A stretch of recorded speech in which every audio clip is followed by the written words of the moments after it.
자, 다음 키워드 소개해드리죠. 과학 방역입니다. 이게 이제 코로나19가 한창 그냥 기승을 부릴 때 이게 정치 방역이냐 과학 방역이냐 뭐 이런 논쟁이 붙었잖아요. 그런 사이에 이제 정권이 교체가 됐고요. 지금 윤석열 정부는 이제 과학 방역 이런 거 필요하다 이런 걸 좀 강하게 주장을 했었죠. 자, 관련 기사 좀 보겠습니다. 자, 그런데요.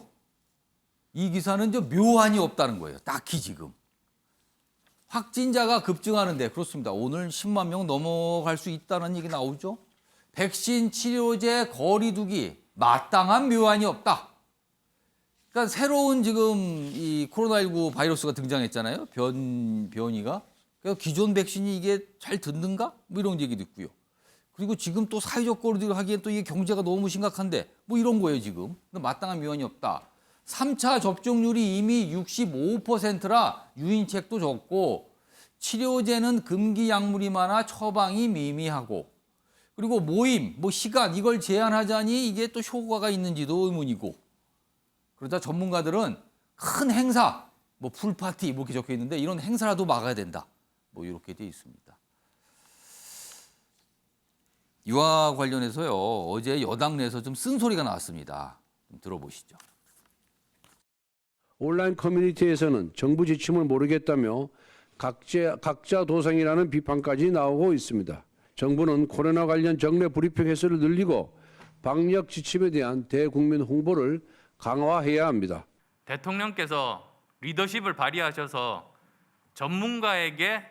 특정 전문가에게 사령관 역할을 맡기고 힘을 실어주는 겁니다. 지금 안철수 의원 얘기를 하면 지금 리더십이 발휘가 안 되고 특정 전문가에게 뭐가 힘이 안 실려 있다 이 얘기가 되거든요. 그러니까 지금 뭔가 각자 도생을 하고 있고 묘안도 없고 뭐 이렇다는 거예요. 특히요. 다음 기사 좀 보시죠. 이 부분 지적이 좀 많아요. 학생 집단 감염 늘은데 뭐 집단 감염뿐만 아니라 확진자 계속 늘고 있잖아요. 그런데 검사비 부담 어쩌나. 얼마 전까지 검사비 무료였잖아요. 근데 지금은 돈을 내야 됩니다. 증상이 없어. 그냥 본인이 의심하는 거예요. 이거 혹시 걸린 거 아닌가? 그럴 때 PCR 검사 때 12만 원. 뭐 곳곳에 따라서 비용은 다르지만 비용 부담이 커요. 그러자 이거 조건 완화해서 무료 검사 늘려야 됩니다. 그리고 지금 선별진료소 설치됐다고 하지만 잘 안 보인다는 소리가 너무 많거든요. 자, 그래서 이걸 어떻게 해야 되나 이겁니다. 지금요. 각자 도생이란 말까지 나왔습니다. 최인정 변호사. 너무 강하게 방역을 해도 문제지만 또 너무 안 한다고 지금 지적을 받고 있어요. 지금요. 결국 과학 방역에서 예. 어떻게 보면 맞춤형 방역 내지는 뭐 옛날에 이른바 정치 방역에서 맞춤형 방역, 예. 과학 방역으로 지금 맞추겠다, 변경하겠다라고 얘기를 했고 사실 문재인 정부 같은 경우에는 예컨대 뭐 민노총 집회 같은 경우에는 경찰들이 그대로 놔뒀다가 보수 집회 같은 경우에는 뭐 차별하는 거 예, 아니냐? 아예 그 손도 안 대고 아. 특히 이제 박범계 전 장관 같은 경우에는 살인 행위다 뭐 이런 얘기까지 비난했던 적이 기억이 지금 생생한데요. 최인정 변호사 말씀에는 여러 가지 반박과 논란들이 있어요. 항상. 예. 예. 다만 그럼에도 불구하고 저는 그 문재인 정부의 어떤 방역 자체에 대해서 크게 비판할 생각은 없습니다. 왜냐하면은 인간의 공포의 근원은 뭐냐면 무지인 겁니다. 우리가 코로나 초기에는 코로나가 뭔지 몰랐기 때문에 예. 그와 같은 어떤 사건이 크게 벌어져 가지고 나중에 이제 수습하기보다는 오히려 강하게 어떻게 보면 이 부분에 있어서 방역이나 이런 부분에 대해서 강화하는 것이 맞다는 사회적 합의가 있었던 것입니다.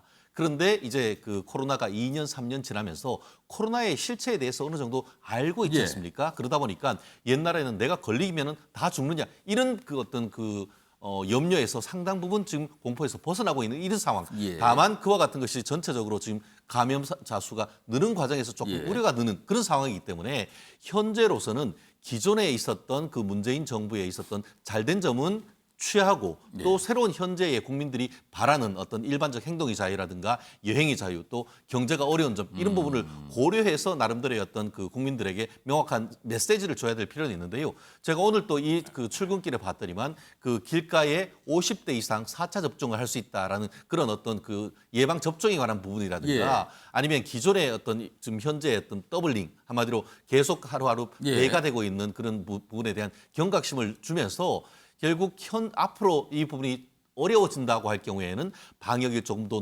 높일 수도 있습니다라는 그런 나름대로의 어떤 정부의 디렉션을 주는 그런 조치는 좀 현재로서는 좀 필요한 것이 아닌가 그렇게 생각합니다. 혹시 뭐 과거 수준 아니지만 모임 제한 또는 시간 제한 이건 좀 필요하다고 보세요? 현실적으로 그게 가능할까요? 아. 특히 지금 그 여름에 휴가철이고 다들 행락철이지 않습니까? 지금 이 상황 속에서 경제도 어렵고 한데 그런 일반적인 행동의 자유까지 제한을 한다고 하면은 예. 현실적으로 상당히 어려운 그 비판이 예. 제기될 것 같습니다. 자, 오창도 평론가는 이 부분은 좀 여러 지적이 있어요. 근데 모임 제한 이건 좀 어떻게 보세요? 모임 제한 못할 겁니다. 왜냐하면 대통령이 다음 주에 휴가 가야 되기 때문에 본인 휴가 가는데 뭐 거리두기 제한하면은 본인 휴가부터 취소해야 되잖아요. 사실 그 장관들 보고 휴가 가라는 게 이제 경제 활성화에 기여해야 된다 이런 취지의 설명도 있었거든요. 네, 그래서 제가 이건 사실은 이제 현 정부를 비판하려고 하는 게 아니라 예. 현실적으로 저도 거리두기나 이런 건 좀 쉽지 않다고 봅니다. 왜냐하면 너무 많은 타격을 입었잖아요 네, 지금까지. 그래서 지금도 경제 상황이 좋지 않기 때문에 쉽지 않다고 봐요. 그렇기 예. 때문에 이 부분을 가지고 나무랄 수는 없다고 보는데 예. 중요한 거는 이제 PCR 검사를 안 할 가능성이 높잖아요. 가격이 있다 보니까. 그렇죠. 사람들이 부담이 이 되거든요. 부분에 대해서는 저는 어느 정도 정부가 지원을 빨리 해야 된다. 왜냐하면 이건 빨리 좀 해줘야 된다. 지금 정부가 출범하고 나서 뭐 독감 수준이기 때문에 죽지 않는다, 위협되지 않는다라고 했는데 정부 기준으로 계절 독감 치명률을 0.01에서 0.05로 규정하고 있습니다. 지금 7월 26일 0시 기준으로 60대 치명률이 0.15, 0.01에 15배고요. 0.05에 3배입니다. 예. 70대는 0.62로 올라가고요. 80대는 2.64%로 코로나 홈페이지에 올라가 있어요. 예. 현 정부에서 발표한 거죠. 그렇다면 치명률이 굉장히 높습니다. 20대들은 20대들끼리만 모여서 살고 있습니까? 30대들은 30대들끼리만 모여 살고 있습니까? 다 뒤섞여 살고 있어요. 예. 특정한 사람이 확진이 되면 예. 그 사람이 60대, 70대, 80대를 만났을 경우에 그 사람들의 치명률에 기여할 수가 있다는 겁니다. 그렇다면 확진자를 빨리 찾아내고 격리를 하는 방법은 해야죠. 그래서 저는 사회적 격리는 잘 모르겠지만 확진자들이 검사를 안 할 가능성, 그러니까 내 돈 내기 싫어서 검사 안 하는 이 회피 현상은 막아야 된다. 이거는 막아야 되는 사인을 과학 방역이라고 하면 줘야 돼요.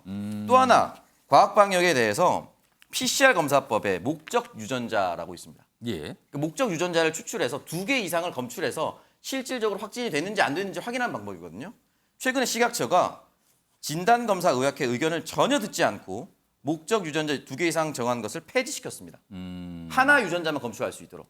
근데 중요한 건 2-3개에 걸쳐서 검사를 걸리면 예. 훨씬 더 이 확진율을 뽑아내는 게 좋겠죠.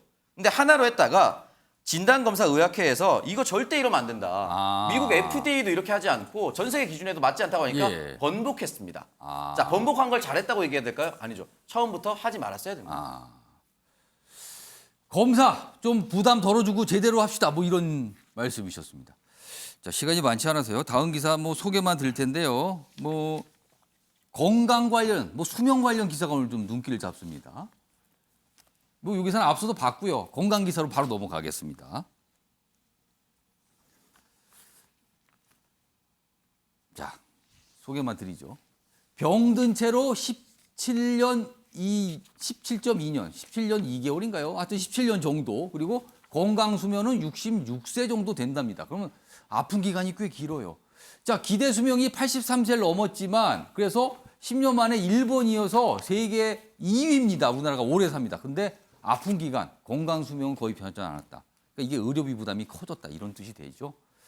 이게 또 우리나라 건보료 문제하고도 연관되는 문제입니다. 오래 살지만 아픈 기간이 굉장히 길다. 이런 뜻입니다. 자, 오늘 뭐 많은 내용 다뤄봤는데요. 아침의 매일경제 오늘은 여기서 마무리하겠습니다. 시청해 주신 여러분 고맙습니다.